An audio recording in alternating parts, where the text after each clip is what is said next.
इस वीडियो में हम बात करेंगे कि रजिस्ट्री कैसे करवाई जाती है। रजिस्ट्री मतलब सेल डीड या इसको बैनामा भी कह सकते हैं।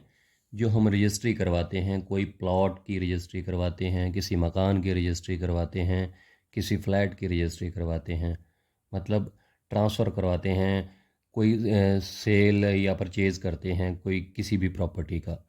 तो कहने का मतलब ये है कि रजिस्ट्री का प्रोसेस क्या है, वही डिस्कस करेंगे आज हम। सेल डीड भी कह सकते हैं इसको, बैनामा भी कह सकते हैं। कि आपने कोई मान के चलिए आपको कोई प्लॉट पसंद आया, आपने प्लॉट ख़रीदना है, तो जो मालिक है उससे आपको रजिस्ट्री करवानी होगी। आप उसको पैसा देंगे और आप उसकी रजिस्ट्री करवाएंगे। रजिस्ट्री का मतलब क्या होता है कि सब रजिस्ट्रार ऑफिस में जाके उस प्रॉपर्टी को रजिस्टर करवाना ही रजिस्ट्री कहलाता है। सब रजिस्ट्रार जो भी उस कंसर्न सब रजिस्ट्रार का ऑफिस होता है उस इलाके का, वहाँ पर जाकर आपको वो प्रॉपर्टी को रजिस्टर करवाना होता है, उसी को रजिस्ट्री कहते हैं। अब इसमें प्रोसेस है क्या? सबसे पहले तो देखिए, इसमें आपको ये देखना होता है कि उस प्रॉपर्टी का कलेक्टर रेट क्या है। जो प्रॉपर्टी आप खरीद रहे हैं या बेच रहे हैं, हम मान के चलते हैं कि आपने कोई प्रॉपर्टी खरीदनी है, तो उस प्रॉपर्टी का कलेक्टर रेट देखा जाता है। कलेक्टर रेट के हिसाब से फिर आपको उस प्रॉपर्टी पर, उस रजिस्ट्री पर स्टाम्प पेपर ख़रीदने होते हैं, और वो स्टाम्प पेपर आपके रजिस्ट्री के साथ लगते हैं। स्टाम्प पेपर क्या होता है, क्यों ख़रीदते हैं हम?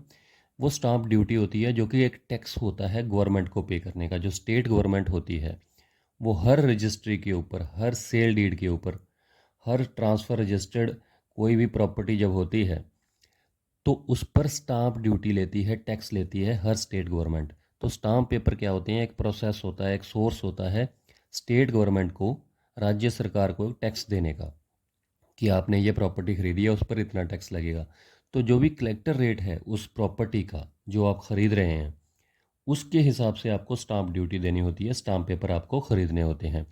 फिर इन्हीं स्टाम्प पेपर के ऊपर सेल डीड की पूरी डिटेल लिखी जाती है, रजिस्ट्री की पूरी डिटेल लिखी जाती है कि इसमें ख़रीदार कौन है, बेचने वाला कौन है, पहले मालिक कौन था, अब मालिक कौन है, और जो विटनेस होते हैं, दो विटनेस होते हैं, गवाह होते हैं, शनाख्तकार होते हैं, उनके सिग्नेचर्स होते हैं, उनकी फ़ोटोज़ लगती हैं।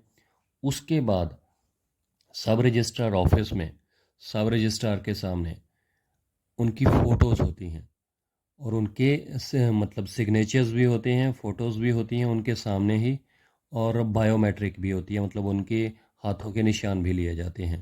तो इस तरीके से जब पूरी प्रोसेस होती है, और जब आपकी फ़ोटो हो जाती है, जिस दिन आपकी रजिस्ट्री हुई है, उस दिन वो जो डॉक्यूमेंट्स हैं, जो रजिस्ट्री है, जो स्टाम्प पेपर हैं, वो सारे वहीं पर सब रजिस्ट्रार ऑफिस में रख लिए जाते हैं, और आपको एक स्लिप दे दी जाती है, रिसिप्ट दे दी जाती है कि आपने रजिस्ट्री आज करवाई है। उसके 1 या 2 दिन के बाद रजिस्ट्री की 2 कॉपियां बनाई जाती हैं। चेक करने के बाद उसके बाद सब रजिस्ट्रार जो हैं अपने सिग्नेचर कर देते हैं, और आपकी रजिस्ट्री वहाँ पर रजिस्टर हो जाती है। उसके बाद 2 या 3 दिन के बाद, ये कुछ दिनों की प्रोसेस होती है, दो कॉपीज़ बनाई जाती हैं उसकी। एक कॉपी तो पार्टी को दे दी जाती है जिसने ज़मीन ख़रीदी है, और एक कॉपी जो सब रजिस्ट्रार ऑफिस का रिकॉर्ड होता है, रिकॉर्ड रूम होता है, वहाँ पर जमा हो जाती है, सरकारी रिकॉर्ड में जमा हो जाती है। और इस तरीके से आपकी जो रजिस्ट्री है वो कंप्लीट हो जाती है, सेल डीड या बैनामा आपका कंप्लीट हो जाता है। देखिए, जो स्टाम्प पेपर है, टैक्स जो गवर्नमेंट को पे करना है हमने, वो कलेक्टर रेट के हिसाब से ही करना है। चाहे उस प्रॉपर्टी की वैल्यू मान के चलिए कि 15 लाख है, लेकिन अगर कलेक्टर रेट के हिसाब से उस प्रॉपर्टी की वैल्यू 20 लाख बन रही है, तो आपको जो स्टाम्प ड्यूटी देनी होगी, जो स्टाम्प पेपर लगाने होंगे, वो 20 लाख के ही लगाने होंगे। मैं सिर्फ एग्जांपल दे रहा हूँ कि जो स्टाम्प ड्यूटी लगती है, जो स्टाम्प पेपर लगते हैं, वो लगेंगे कलेक्टर रेट के हिसाब से। कलेक्टर रेट का पता आप कहाँ से कर सकते हैं? डीसी ऑफिस में जाके आप कलेक्टर रेट का जो है वो पता कर सकते हैं, और तहसील से में आपको पता चल सकता है कि कलेक्टर रेट क्या चल रहा है इस प्रॉपर्टी का। तो इस तरीके से आपकी सेल डीड हो जाती है। एक ख़ास बात मैं आपको ये बता रहा हूँ कि कई बार क्या होता है कि कुछ लोग स्टाम्प ड्यूटी बचाने के चक्कर में जो नॉन एग्रीकल्चर ज़मीन होती है, क्योंकि उस पर स्टाम्प ड्यूटी ज़्यादा लगती है, तो उस पर क्या करते हैं कि उसको एग्रीकल्चर प्रॉपर्टी दिखाकर, मतलब खेती की ज़मीन नहीं है, वो प्लॉट है, लेकिन उसको खेती की ज़मीन दिखाकर उस पे उतनी स्टाम्प ड्यूटी लगा देते हैं, उतने स्टाम्प पेपर लगा देते हैं ताकि उनके पैसे बच सकें, लेकिन बाद में इसकी प्रॉब्लम आ सकती है।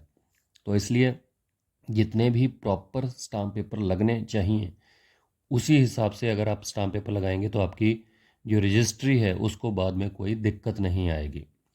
और रजिस्ट्री करवाने के बाद जब आपको रजिस्ट्री की कॉपी मिल जाती है, उसके बाद एक ख़ास बात मैं आपको बताता हूँ कि रजिस्ट्री तो आपकी हो गई, लेकिन उसका इंतकाल करवाना बहुत ज़रूरी है। इंतकाल क्या होता है? इंतकाल, प्रॉपर्टी का इंतकाल मतलब फ़र्द जमाबंदी में आपका जो रिकॉर्ड है वो चढ़ जाए, जिसको म्यूटेशन भी बोलते हैं।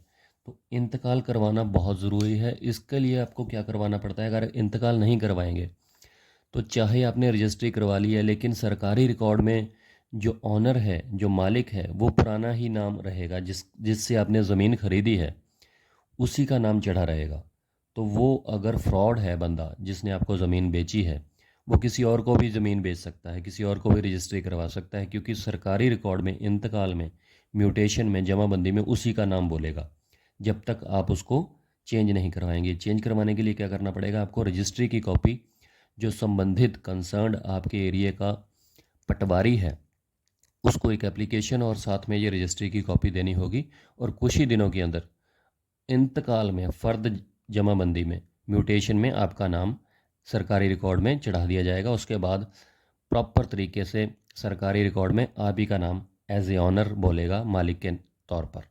तो आपके साथ कोई फ्रॉड नहीं कर सकता। इसलिए रजिस्ट्री करवाने के बाद म्यूटेशन ज़रूर करवाइए, इंतकाल ज़रूर करवाइए, फ़र्द जमाबंदी में अपना नाम ज़रूर चढ़वाइए पटवारी से। तो उम्मीद करता हूँ आपको पूरी प्रोसेस समझ में आ गई होगी। कोई कन्फ्यूजन रह गई हो, कुछ पूछना हो तो प्लीज़ कमेंट करके ज़रूर बताइएगा। ये वीडियो कैसी लगी लाइक कीजिएगा, अगर अच्छी लगी तो, और कमेंट करके बताइएगा। और चैनल सब्सक्राइब नहीं किया तो चैनल सब्सक्राइब कर लीजिएगा। नेक्स्ट वीडियो में बात करेंगे ऐसे ही किसी और पॉइंट के ऊपर। शुक्रिया, धन्यवाद।